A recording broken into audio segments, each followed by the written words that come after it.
دوستو، یہ کہانی عمیر کی ہے جو ایک دن پیاس کی شدت سے نڈال ہو کر ارحمہ کے پاس جا پہنچتا ہے۔ ارحمہ شربت بیچتی تھی۔ جب عمیر نے قیمت پوچھی تو وہ آہستہ سے بولی، اس کی قیمت کے بدلے مجھے تمہاری مدد چاہیے۔ یہ کہہ کر وہ اسے ایک سنسان اور پر اسرار کوٹھی میں لے گئی۔ وہاں پہنچ کر عمیر پر چونکا دینے والا راز کھلا۔ ارحمہ دراصل ایک جن زادی تھی۔ اس نے ایک 7 سالہ بچی کی تصویر دکھاتے ہوئے کہا، اس کا نام ہیرا ہے۔ یہ میری بیٹی عریشہ کی واحد دوست تھی۔ ہیرا کے والدین کو اپنی بیٹی کی جنات سے دوستی منظور نہ تھی، اسی لیے انہوں نے میری عریشہ کو قید کر دیا۔ تم اسے آزاد کرا دو۔ یہ کہتے کہتے اس کی آواز بھر آئی اور آنکھوں سے آنسو بہنے لگے۔ عمیر کا دل پسیج گیا۔ اس نے مضبوط لہجے میں وعدہ کیا کہ وہ عریشہ کو ضرور آزاد کروائے گا، مگر قسمت کو کچھ اور ہی منظور تھا۔ وعدہ کرنے کے فوراً بعد اسے اپنی اماں کو گاؤں لے جانے کی تیاری بھی کرنا پڑی۔ آئیے اب کہانی کا اگلا حصہ شروع کرتے ہیں۔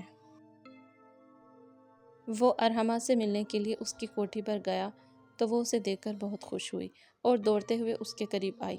فریشہ کا کچھ معلوم ہوا؟ اس نے بے قراری سے پوچھا تو عمیر نے اسے بتایا کہ وہ کچھ دنوں کے لیے گاؤں جا رہا ہے۔ گاؤں سے واپس آ کر کوشش کرے گا، کیونکہ جن جگہوں کی ارحمہ نے نشاندہی کی تھی وہ علاقے یہاں سے خاصے فاصلے پر تھے۔ ارحمہ کچھ اداس ہو گئی، لیکن اس نے اپنی اداسی کو ظاہر نہ کیا اور ایک اچھے دوست کی طرح عمیر کو وداع کیا۔ کئی سال بعد عمیر گاؤں پہنچا تو اس کے بابا کے پرانے ملنے والوں نے اس کا خوش دلی سے استقبال کیا۔ وہ اپنے بابا کے ایک دوست کے پاس رک گیا تھا، جبکہ اماں ردا اور اس کی ماں سے ملنے کے لیے چلی گئیں۔ بابا کے دوست قمردین بڑے ملنسار اور مہمان نواز تھے۔ ان کے گھر میں خاصا گہما گہمی تھی۔ قمردین کی اچھی فطرت کی وجہ سے سب بچے اپنے دادا کے دیوانے تھے، خاص طور پر ہیرا میں تو ان کی جان تھی۔ شام کے وقت وہ اسے گود میں اٹھائے چائے پی رہے تھے اور ساتھ ہی اس کی شرارتوں کے بارے میں بڑے خوشگوار انداز میں باتیں کر رہے تھے۔ یہ بچی بڑی شرارتی ہے۔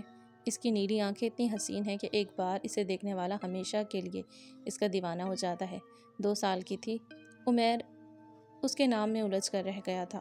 ارحمہ کی بیٹی کے ساتھ کھیلنے والی بچی کا نام بھی ہیرا ہی تھا۔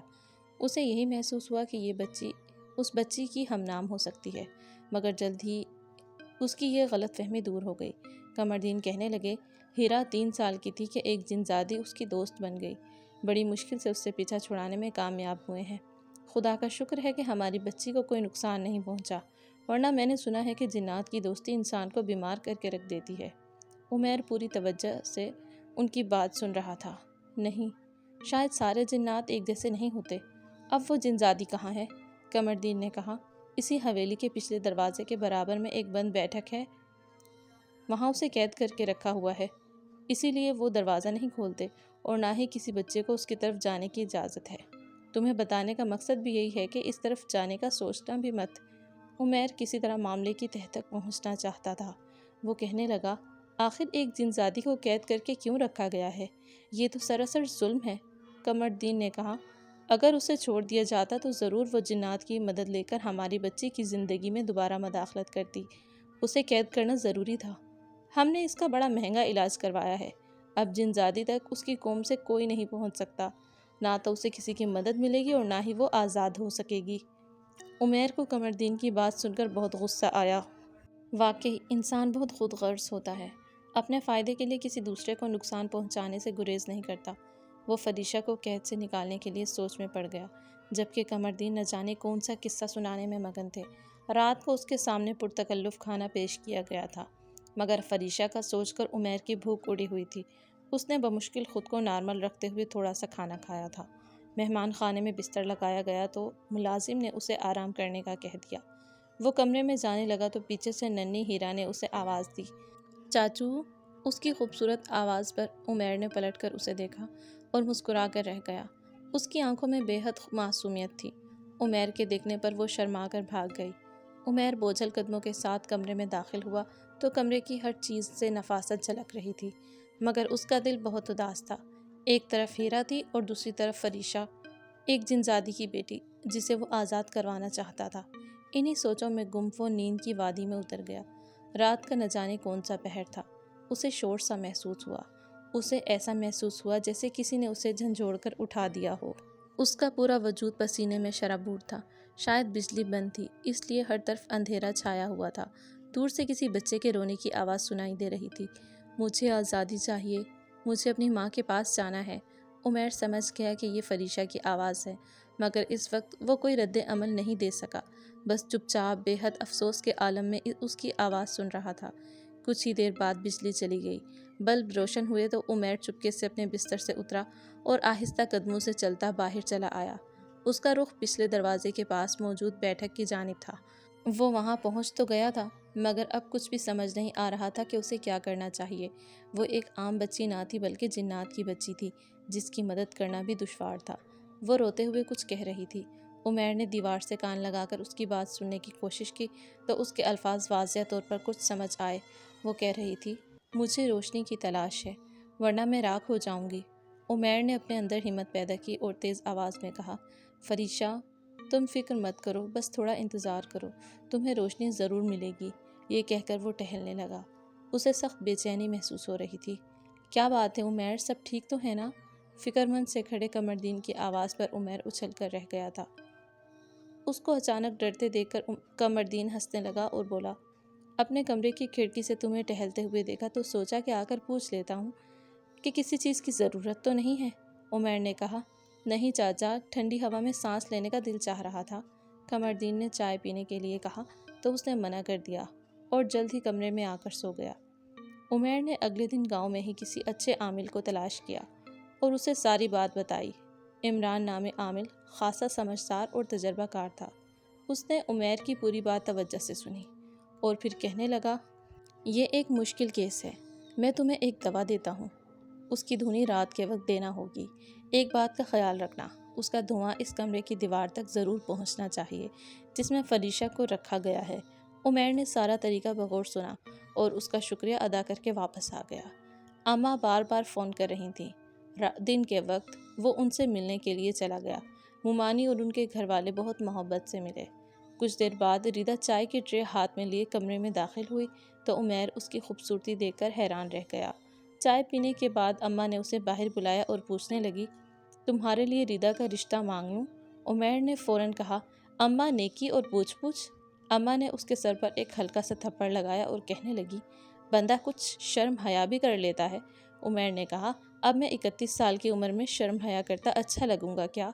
اس کی بات سن کر اماں بے اختیار ہنس پڑی۔ شام کو سب نے بہت اصرار کیا کہ وہ یہاں رک جائے، لیکن اس نے معذرت کر لی اور چاچا قمردین کی حویلی پر آ گیا۔ میں تیرا انتظار کر رہا تھا شہزادے، قمردین نے اسے دیکھ کر کہا اور ساتھ ہی شکوہ کر ڈالا، بھابھی کو بھی ساتھ کیوں نہیں لے کر آیا؟ آج حویلی میں بکرا ذبح ہوا ہے، تھوڑی بھابھی کی بھی خاطر مدارت ہو جاتی۔ عمیر نے کہا، اماں مصروف ہیں، وہاں میرا رشتہ طے کر رہی ہیں، ماموں خورشید کی بیٹی ریدا کے ساتھ۔ اس کی بات سن کر قمردین خوش ہو گیا اور کہنے لگا، یہ تو بڑی چنگی گل ہو گئی ہے، اسی بہانے تو گاؤں آتا جاتا رہے گا، یہاں آنا مت بھولنا، بہو کو بھی ساتھ لے کر آیا کرنا۔ ان کی بات سن کر عمیر ہنس پڑا اور کہنے لگا، لو جی، ابھی تو رشتہ ہی پکا ہو رہا ہے، ابھی نکاح نہیں ہو رہا ہے۔ قمردین نے ہنس کر کہا، رشتہ ہو رہا ہے تو نکاح بھی ہو جائے گا، باولا نہ ہو تو۔ ایسے ہی ہنسی مذاق اور باتوں میں چائے بھی آ گئی۔ دونوں نے چائے پی اور پھر قمردین نے کہا، آج بڑا تھک گیا ہوں، اصل میں آج شہر گیا تھا چیک اپ کرانے کے لیے، ڈاکٹر نے گوشت کھانے سے منع کر دیا۔ ان ڈاکٹروں کی بھی کوئی کل سیدھی نہیں۔ میں تو کہہ رہا تھا آج بکرا اڑا لوں، اس کے بعد کل سے پرہیز شروع کروں گا، لیکن نہیں بھائی، یہ بچے بھی کسی ڈاکٹر سے کم نہیں ہیں، انہوں نے تو صاف کہہ دیا کہ اب گوشت کو ہاتھ نہ لگانا، میرے لیے سبزی کا سوپ بن جائے گا، بیمار انسان ہوں، صبر کر کے پی لوں گا۔ قمردین کچھ دیر آرام کرنے کے لیے چلے گئے۔ عمیر موبائل میں فیس بک دیکھنے لگا۔ حالات حاضرہ سے باخبر ہونے کے بعد اس نے سوچا کہ جا کر بیٹھک کا جائزہ ضرور لیتا ہوں، ہو سکتا ہے کہ بچی اپنی جناتی طاقت کی بدولت باہر اس کی موجودگی سے باخبر ہو۔ یہ سوچ کر اس نے بیٹھک کی جانب قدم بڑھائے، مگر یہ دیکھ کر حیران رہ گیا کہ بیٹھک کا دروازہ کھلا ہوا تھا۔ اس نے اندر جھانکا تو اندر اندھیرا چھایا ہوا تھا۔ وہ حیرت سے اندھیرے کو کھوج رہا تھا۔ تبھی ایک ملازم آیا اور کہنے لگا، ہر جمعرات کی شام اس دروازے کو کھولنا ضروری ہوتا ہے۔ عمیر نے حیرت سے پوچھا، اس کمرے میں تو جن زادی قید ہے، وہ دکھائی نہیں دیتی؟ ملازم کہنے لگا، اسے صندوق کے اندر بند کیا گیا ہے اور صندوق کو مچان پر رکھا گیا ہے، اس لیے خطرے کی بات نہیں ہے۔ وہ وہاں سے چلا گیا، جبکہ عمیر دل تھام کر وہیں کھڑا رہا۔ اگر ارحمہ کو پتہ چل جاتا کہ اس کی بیٹی یہاں کس حال میں قید ہے تو شاید وہ یہ صدمہ نہ سہ پاتی۔ عمیر کا دل دکھی تھا۔ رات کو جلد ہی کھانا کھا کر سب اپنے کمروں میں چلے جاتے تھے۔ آج بھی 12 بجے تک ملازم اپنا کام مکمل کر کے کوارٹر میں چلے گئے۔ عمیر نے اپنے پاس پہلے ہی ماچس رکھ لی تھی۔ اس نے دھونی دینے کے لیے آگ روشن کی تو عجیب سی مہک پورے کمرے میں پھیل گئی۔ عمیر کا پورا کمرہ اندھیرے میں ڈوبا ہوا تھا۔ آگ کی روشنی کم تھی۔ دھوئیں کی وجہ سے اسے سانس لینا مشکل ہو رہا تھا۔ اچانک کمرے کے ایک کونے میں سفید رنگ کی روشنی سی ظاہر ہوئی، جسے دیکھ کر عمیر کے رونگٹے کھڑے ہو گئے۔ چند لمحات وہ روشنی ایک بوڑھے شخص میں بدل گئی۔ ایک ماں کو اس کی بیٹی سے ملانے کے لیے اس نے اپنی جان کو خطرے میں ڈال رکھا تھا، اور مسلسل ذہنی کشمکش کا شکار ہونے کی وجہ سے اب اسے ایسا لگ رہا تھا جیسے ایک بیٹی کا اپنی ماں سے جدا ہونا اس کے لیے سزا بن گیا ہے، مگر وہ بھی اتنی جلدی ہار ماننے والوں میں سے نہ تھا۔ کہانی کا اگلا حصہ سننے کے لیے ویڈیو کو لائک اور چینل کو سبسکرائب کر لیں۔ ملتے ہیں جلد اسی کہانی کے اگلے پارٹ کے ساتھ۔ تب تک کے لیے مجھے دیجیے اجازت۔ اللہ حافظ۔